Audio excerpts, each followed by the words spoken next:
গত এক বছরের বেশি সময় ধরে উত্তাল ভারতের উত্তর পূর্বাঞ্চলীয় মণিপুর রাজ্য। বিগত কয়েক মাস রাজ্যটি সাময়িকভাবে শান্ত থাকলেও সহিংস সংঘর্ষের জেরে সম্প্রতি আর উত্তপ্ত হয়ে উঠেছে।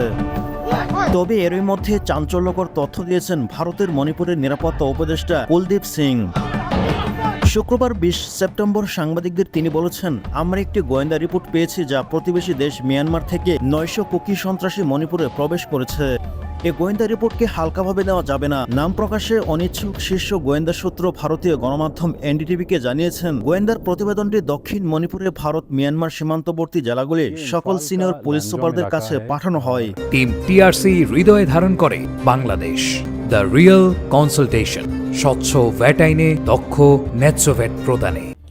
বৃহস্পতিবার পাঠানো ওই গোয়েন্দা রিপোর্টে উল্লেখ করা হয়, মিয়ানমার থেকে মণিপুরে প্রবেশ করা এসব কুকি সন্ত্রাসী সদ্য প্রশিক্ষিত ড্রোন ভিত্তিক বোমা প্রজেক্টর, মিসাইল এবং জঙ্গলে যুদ্ধ পারদর্শী। গোয়েন্দা কর্মকর্তাদের বরাতে এনডিটিভি বলছে, ইতিমধ্যে ওই ৯০০ কুকি ৩০ জন করে দলে বিভক্ত হয়ে মণিপুরের বিভিন্ন প্রান্তে ছড়িয়ে পড়েছেন। সেপ্টেম্বরের শেষ সপ্তাহে তারা মেইতের বিভিন্ন গ্রামে হামলা চালাতে পারে।